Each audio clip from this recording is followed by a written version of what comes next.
नमस्कार. आज 28 मे 2020. आजचा दिवस संपूर्ण जगभरामध्ये मेन्स्ट्रुअल हायजीन डे म्हणून साजरा केला जातो. वॉश युनायटेड नावाची एक जर्मन बेस्ड NGO आहे. या NGOने 2014मध्ये सगळ्यात पहिल्यांदा ही संकल्पना मांडली होती आणि मग तेव्हापासून दरवर्षी हा दिवस साजरा करतात. इट्स टाईम फॉर ॲक्शन अशी यावर्षीच्या मेन्स्ट्रुअल हायजीन डेची थीम आहे. मग आता मूळ प्रश्न असा उपस्थित होतो की असे दिवस साजरे करण्याची गरज का बरं भासली असेल, किंवा असे दिवस साजरे करण्यामागं नेमका काय उद्देश असू शकतो. आजही आपल्या समाजामध्ये मेन्स्ट्रुअल सायकल, ज्याला आपण पिरियड्स, MC किंवा मराठीमध्ये मासिक पाळी असं म्हणतो, या विषयांवरती मनमोकळेपणानं बोललं जात नाही. त्यांच्याकडे एक टॅबू म्हणून बघितलं जातं. म्हणजे अगदी साधं उदाहरण घ्यायचं झालं तर जेव्हा आपण मेडिकलमध्ये सॅनिटरी पॅड्स खरेदी करायला जातो त्यावेळेस ते सॅनिटरी पॅड्सचं पाकिट आपल्याला पेपरमध्ये रॅप करून देतात. का तर ते कोणी बघू नये, कोणाला ते दिसू नये. इवन सॅनिटरी पॅड्सचा जो एक फेमस ब्रँड आहे तर त्याचं नाव काय? विस्पर. आता विस्परचा अर्थ होतो कुजबूज करणे. कशासाठी कुजबूज करायची? आपण मोकळेपणानं या विषयावर कधी बोलणारच नाही का? After all it's a natural biological process that every girl and woman goes through every month for about half of her life, and still we consider it as a taboo. Why? We have to talk about it very frankly. जर आपण या विषयांवरती बोललो तर आणि तरच आपल्या समाजामध्ये याविषयी ज्या काही अंधश्रद्धा आहेत, काही गैरसमज पसरलेले आहेत, ते दूर व्हायला मदत होईल. आणि मग स्त्रिया या दिवसामध्ये ज्या मानसिक आणि शारीरिक त्रासाला सामोऱ्या जातात तो त्राससुद्धा काही प्रमाणात कमी होईल. म्हणूनच आज मी या विषयावरती थोडंसं बोलणार आहे. आपण जर थोडंफार निरीक्षण केलं तर आपल्या असं लक्षात येईल की पिरियड्सबद्दल आपल्याला अगदी जुजबी माहिती असते. अक्षरशः आपला समाज या बाबतीत अज्ञानी आहे असं जरी म्हणलं तरी वावगं ठरणार नाही. कारण मी स्वतःवरून सांगते, ज्यावेळेस मी या विषयाबद्दल माहिती गोळा करत होते, या विषयाच्या संदर्भात काही सर्वे आहेत त्यांचा अभ्यास करत होते, त्यावेळेस इतक्या नवीन नवीन गोष्टी माझ्या समोर आल्या. That time I was very surprised to know that this topic has so many aspects and we are totally unaware about all that. एक सर्वे आहे, त्या सर्वेनुसार भारतातल्या प्रत्येकी 10 मुलींपैकी 3 मुलींना त्यांच्या पहिल्या पिरियड्सच्या वेळेस त्या बाबतीत काहीही नॉलेज नसतं.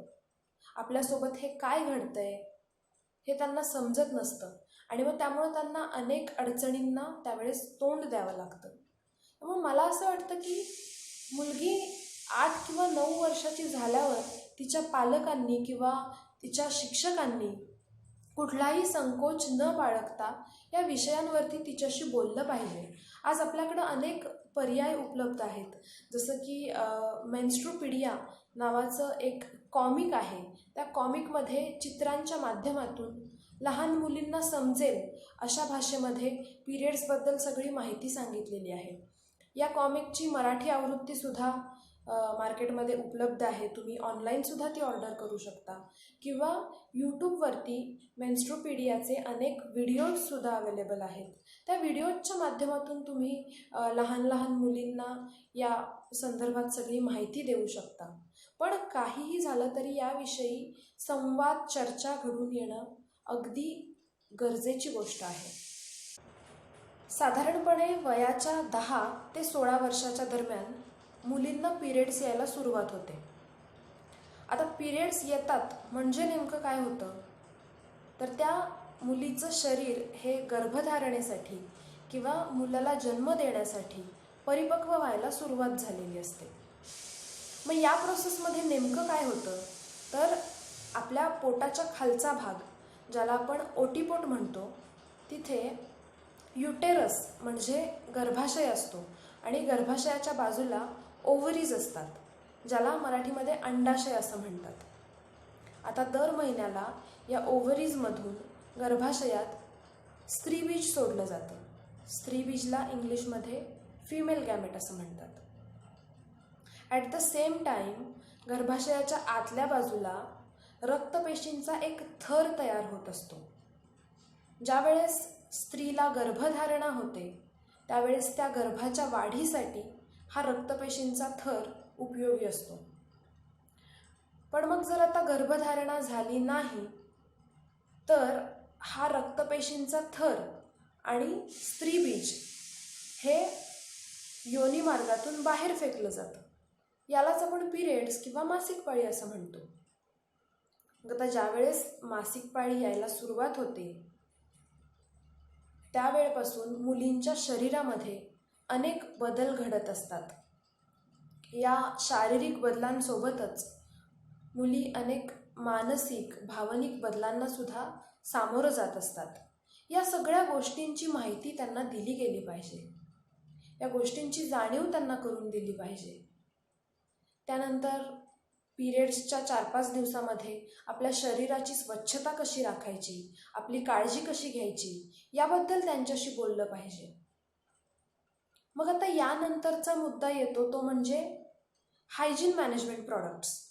हायजीन मॅनेजमेंट प्रॉडक्ट्स म्हणजे जे प्रॉडक्ट्स आपण पिरियड्सच्या दरम्यान वापरतो, मग सॅनिटरी नॅपकिन्स असतील किंवा अलीकडे ज्याचा वापर चालू झाला आहे ते टॅम्पॉन्स किंवा मेन्स्ट्रुअल कप्स असतील, या सगळ्याचा समावेश हायजीन मॅनेजमेंट प्रॉडक्ट्समध्ये होतो.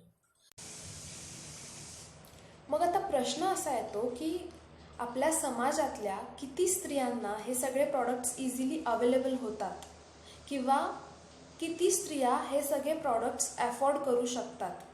या संदर्भात माझ्याकडे काही आकडेवारी आहे.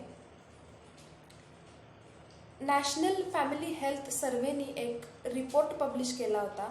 त्या रिपोर्टनुसार भारतातील फक्त 38% स्त्रिया या त्यांच्या पिरियड्ससाठी सॅनिटरी पॅड्सचा वापर करतात. मग टॅम्पॉन आणि मेन्स्ट्रुअल कप्स वापरणाऱ्या स्त्रियांचं प्रमाण तर 1 ते 2% सुद्धा नाही आहे. मग उरलेल्या 60% स्त्रिया या त्यांच्या पिरियड्ससाठी कापड वापरतात. आता याच्यामागं सुद्धा काही कारणं आहेत. जसं की बऱ्याच ग्रामीण भागात आणि काही अंशी शहरी भागात सुद्धा सॅनिटरी पॅड्सच्या वापराबाबत काही अंधश्रद्धा आणि गैरसमज पसरलेले आहेत. जसं की सॅनिटरी पॅड्स वापरले तर कॅन्सर होतो किंवा सॅनिटरी पॅड्सच्या वापरामुळे मूल होताना प्रॉब्लेम्स निर्माण होतात. किंवा मी तर असंही ऐकलं आहे की सॅनिटरी पॅड्स वापरून जेव्हा आपण ते कचऱ्यात फेकतो आणि जर त्याला कुत्रा किंवा मांजर अशा प्राण्यांचा स्पर्श झाला तर आपल्याला पाप लागतं, आपल्याला मूलबाळ होत नाही. अशा अनेक अंधश्रद्धा आज समाजामध्ये पसरलेल्या आहेत. या अंधश्रद्धांचं निर्मूलन करणंसुद्धा तितकंच महत्त्वाचं आहे. मग आता सॅनिटरी पॅड्स न वापरण्यामागं मुख्य कारणं काय असतील हे जर समजून घ्यायचं असेल तर आपल्याला थोडासा आपल्या समाजरचनेचा आणि आपल्या समाजाच्या आर्थिक परिस्थितीचा विचार केला पाहिजे. आजही कित्येक स्त्रियांना दर महिन्याला सॅनिटरी पॅड्सवरती पैसे खर्च करणं परवडणारं नसतं आणि त्यामुळं त्या सॅनिटरी पॅड्सचा वापर करणं टाळतात. मग आता या बाबतीत काही सकारात्मक पावलं भारत सरकारने उचललेली आहेत. मागच्या काही वर्षापासून ग्रामीण भागातल्या शालेय शिक्षण घेणाऱ्या मुलींना या योजनांच्या अंतर्गत मोफत सॅनिटरी पॅड्सचं वाटप केलं जातं किंवा ज्या इतर ग्रामीण भागातल्या महिला असतील त्यांना माफक दरामध्ये सॅनिटरी पॅड्स उपलब्ध करून देणं असेल, अशीही काही पावलं आज उचलली जात आहेत. तर मी मगाशी सांगत होते आजही 60% स्त्रिया या त्यांच्या पिरियड्ससाठी कापडाचा वापर करतात. मग आता जर तुम्ही कापड वापरत असाल तर ते वापरताना सुद्धा काय काळजी घेतली गेली पाहिजे, तर स्वच्छ गरम पाण्यामध्ये ते धुतलं गेलं पाहिजे. त्यानंतर निर्जंतुकीकरण करून ते उन्हामध्ये किंवा कोरड्या हवेमध्ये सुकवलं गेलं पाहिजे. या गोष्टीसुद्धा होताना दिसत नाहीत, कारण लाजेखातीर कोणी ते कापड बघू नये म्हणून गुपचूप कुठेतरी ते सुकवलं जातं. तर या बाबतीत मला एक किस्सा आठवतो. मागे एका प्रोजेक्टच्या निमित्तानं मी मुलींच्या एका हॉस्टेलमध्ये गेले होते. तिथे मला हा प्रकार बघायला मिळाला. हॉस्टेलमध्ये ज्या छोट्या कॉट असतात त्या कॉटच्या खाली या मुलींनी दोऱ्या बांधल्या होत्या आणि या दोरीवर त्या त्यांचे कपडे आणि पिरियड्समधलं कापड वगैरे सुकवायच्या, विच इज व्हेरी डेंजरस. म्हणजे यातून fungal infection, bacterial infection, rash असे अनेक प्रॉब्लेम्स होण्याचे चान्सेस आहेत आणि हे इन्फेक्शन्स पुढे जाऊन खूप त्रासदायकसुद्धा ठरू शकतात. म्हणजे फक्त कापड वापरतानाच नाही तर सॅनिटरी पॅड वापरतानासुद्धा ते खूप काळजीपूर्वक वापरणं गरजेचं आहे. म्हणजे ठराविक वेळेनंतर ते बदललं गेलं पाहिजे. त्याच्यानंतर त्याचं डिस्पोजलसुद्धा व्यवस्थित केलं गेलं पाहिजे. त्यानंतर जर तुम्ही टॅम्पॉन किंवा मेन्स्ट्रुअल कप वापरण्याचा विचार करत असाल तर ते सुद्धा कुठल्या वयोगटातल्या मुलींनी वापरणं योग्य आहे किंवा ते वापरताना मग काय प्रिकॉशन्स घेतल्या गेल्या पाहिजेत, या सगळ्या गोष्टींच्या बाबत आज खूप अवेअरनेस क्रिएट करण्याची गरज आहे. आता हळूहळू या बाबतीत कामसुद्धा सुरू झालं आहे. म्हणजे अनेक NGO असतील किंवा सामाजिक संस्था असतील ते पिरियड्सच्या संदर्भात खूप चांगलं काम करत आहेत. माझाच एक मित्र सचिन आणि त्याची बायको शर्वरी मासिक पाळी संदर्भात खूप चांगलं काम करत आहेत. ते वेगवेगळ्या गावांमध्ये जातात आणि तिथल्या मुलींना, स्त्रियांना मासिक पाळीबद्दल सगळी माहिती सांगतात. मग त्यांच्या प्रश्नांचं निरसन करतात आणि कापडापासून अत्यंत हायजेनिक पद्धतीनं कापडी सॅनिटरी नॅपकिन्स कसे तयार करायचे याचं ते प्रशिक्षणही देतात. तर म्हणजे बदल होत आहेत हळूहळू, पण आपल्याला अजूनही खूप मोठा टप्पा गाठायचा आहे. आता यानंतरचा एक महत्त्वाचा मुद्दा येतो तो म्हणजे सॅनिटेशन फॅसिलिटीज. सॅनिटेशन फॅसिलिटीज म्हणजे सार्वजनिक ठिकाणी, शाळा कॉलेजेसमध्ये किंवा वेगवेगळ्या ऑफिसेसमध्ये पिरियड फ्रेंडली स्वच्छतागृह उपलब्ध करून देणं किंवा पिरियड्समध्ये ज्या सोयीसुविधांची आवश्यकता असते त्या सोयीसुविधा प्रोव्हाइड करणं. पूर्वी ना काही मागास भागांमध्ये आणि दुर्दैवानं आजही काही भागात एक प्रथा पाळली जाते, एक पद्धत रूढ आहे. ती म्हणजे मुलींना जेव्हा पिरियड्स यायला सुरुवात होते त्यानंतर त्यांची शाळाच बंद करून टाकली जाते आणि अगदीच शाळा बंद नाही केली तर त्या 4-5 दिवसांमध्ये त्यांना शाळेत पाठवलं जात नाही. आजही आपण आपल्या आजूबाजूला अशा बऱ्याच मुली बघतो की त्या पिरियड्सच्या 4-5 दिवसामध्ये शाळा बुडवतात. हे प्रमाणही खूप जास्त आहे. हे सगळं कशामुळं होतं तर शाळा कॉलेजेसमध्ये स्वच्छतागृहांची सोय व्यवस्थित नसणं. अगदी ऑफिसेसचे सुद्धा हेच हाल आहेत. म्हणजे टॉयलेट्स आहेत तर तिथं स्वच्छता नाही आहे किंवा मग मुबलक प्रमाणात पाणी उपलब्ध नाही आहे. अशा बऱ्याचशा प्रॉब्लेम्सना स्त्रिया फेस करत असतात. अगदी कालच आउटलुक मॅगझिनमध्ये एक आर्टिकल पब्लिश झालं होतं. त्याच्यामधली आकडेवारी तर अगदी धक्कादायक अशी होती. म्हणजे त्या आकडेवारीनुसार आजही भारतातल्या 51% शाळांमध्ये प्रॉपर सॅनिटेशन फॅसिलिटीज उपलब्ध नाहीत. ही खूप गंभीर बाब आहे आणि या बाबतीत खूप जास्त काम होणं गरजेचं आहे. आता अजून एक मुद्दा जो मघाशी बोलता बोलता राहून गेला तो म्हणजे पिरियड्सच्या दरम्यान मुलींना होणारा शारीरिक त्रास. आज बऱ्याच मुलींना पिरियड्सच्या दिवसात प्रचंड पोटात दुखतं किंवा कंबर दुखते, पाय दुखतात. आता आपल्याला असं सांगितलं जातं की हे सगळे त्रास होणं नॉर्मल आहे, सगळ्यांना हे त्रास होतात, त्यामुळं आपण त्याच्याकडं दुर्लक्ष करतो किंवा ते सहन करत राहतो. पण हे त्रास एका ठराविक लिमिटनंतर सहन करणं अतिशय धोकादायक ठरू शकतं. कारण सगळ्याच मुलींना, सगळ्याच स्त्रियांना हे त्रास होत नाहीत. जर तुम्हाला ते त्रास होत असतील आणि या त्रासामुळे तुम्ही तुमची रोजची कामंसुद्धा इफिशियंटली करू शकत नसाल तर तुम्हाला डिस्मेनोरिया हा आजार असू शकतो आणि त्यावर वेळीच उपचार घेणं गरजेचं आहे. आता डिस्मेनोरियासोबतच पिरियड्सशी रिलेटेड अजून बरेचसे आजार असतात, जसं PMS असेल, ज्याला प्री मेन्स्ट्रुअल सिंड्रोम असं म्हणतात, किंवा हेवी ब्लड फ्लो होत असेल, क्लॉटिंग होत असेल, किंवा अगदीच ॲम्नोरियासारखा आजार असतो, म्हणजे एका विशिष्ट एजनंतरसुद्धा काही मुलींना पिरियड्स येत नाहीत. तर असे बरेच आजार आहेत. आता त्याबद्दल मी अगदी डिटेलमध्ये बोलणार नाही. याचे बरेचसे व्हिडिओ यूट्यूबवरती अवेलेबल आहेत. या सगळ्या आजारांची माहिती घ्या. आज या सगळ्या आजारांवरती उपचार उपलब्ध आहेत, औषधं आहेत वेगवेगळी. जर तुम्हाला अशी काही लक्षणं जाणवत असतील किंवा असा काही त्रास होत असेल तर अगदी मनमोकळेपणाने कोणाशी तरी त्याविषयी बोला, किंवा स्त्रीरोग तज्ज्ञांचा सल्ला घ्या. आणि चुकूनही या सगळ्या गोष्टींकडं दुर्लक्ष करू नका, कारण भविष्यात हे छोटे छोटे वाटणारे प्रॉब्लेम्स खूप त्रासदायक ठरू शकतात. प्राथमिक स्वरूपात मला जे मुद्दे महत्त्वाचे वाटले त्याविषयी मी तुमच्याशी बोलले, पण पिरियड्सविषयी अशा अजून बऱ्याच गोष्टी आहेत ज्या तुम्ही जाणून घेणं गरजेचं आहे. आज आपल्या सगळ्यांकडे स्मार्टफोन्स आहेत, इंटरनेट ॲक्सेस आहे, तर निदान मेन्स्ट्रुअल हायजीन डेच्या निमित्तानं का होईना पण प्रत्येकानं या विषयाची माहिती करून घेतली पाहिजे. फक्त मुलींनीच नाही तर मुलांनीसुद्धा याविषयी जाणून घेतलं पाहिजे, कारण तुमच्या घरी तुमची आई, बहीण, बायको, मुलगी दर महिन्याला या फेजमधून जात असतात.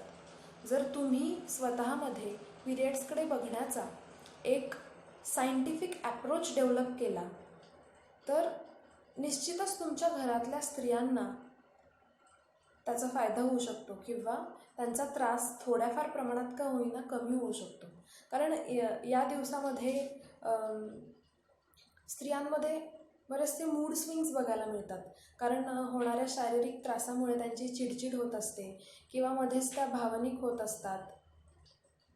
त्यांना थोड्या अशा आरामाची गरज असते. जर तुम्हाला या सगळ्या गोष्टींची माहिती असेल तर तुम्ही त्यांना योग्य पद्धतीनं समजून घ्याल. आज या मेन्स्ट्रुअल हायजीन डेच्या निमित्तानं मी अजून एक गोष्ट सांगेन, ती म्हणजे आजही बऱ्याच भागामध्ये पिरियड्सच्या 4-5 दिवसात मुलींना आणि स्त्रियांना बाजूला बसवलं जातं. त्यांना घरातल्या वस्तूंना स्पर्श करू दिला जात नाही. काही ग्रामीण भागात तर या 4-5 दिवसात घराच्या मागे एक पडवी असते, त्या पडवीमध्ये स्त्रियांना राहायला पाठवतात.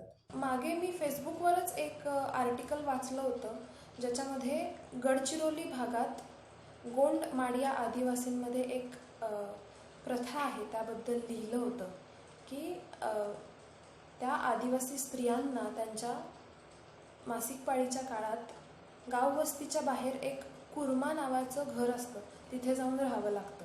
घर म्हणजे ती एक गवत आणि मातीनं बांधलेली साधी झोपडी असते. 4 दिवस त्या आदिवासी बाईनं तिथं जाऊन राहायचं आणि कुठल्याही पुरुषाच्या दृष्टीसही पडायचं नाही. म्हणजे इतक्या वाईट वाईट प्रथा आजही आपल्या समाजामध्ये अस्तित्वात आहेत, आणि या नष्ट करण्यासाठी आपण प्रयत्न केले पाहिजेत. पण मला एक गोष्ट कळत नाही की तुम्ही मासिक पाळीला अपवित्र कसं काय समजू शकता. ज्या मासिक पाळीमुळं तुमचा, माझा आणि जगातल्या सगळ्या माणसांचा जन्म होतो, ती मासिक पाळी अपवित्र कशी काय असू शकते. याच्याकडे बघण्याचा दृष्टिकोन आपण बदलला पाहिजे, आणि याची सुरुवात आपण स्वतःपासून केली पाहिजे. जर तुम्हाला तुमच्या घरामध्ये किंवा आजूबाजूला अशा काही प्रथा दिसत असतील तर तुम्ही त्या लोकांना समजावून सांगितलं पाहिजे, तिथं एक स्टँड घेतला पाहिजे. आज मेन्स्ट्रुअल हायजीन डेच्या निमित्तानं प्रत्येकाला एवढं जरी करता आलं तरीसुद्धा या दिवसाचं सार्थक झालं असं म्हणता येईल. आज एवढंच बोलते आणि थांबते. धन्यवाद.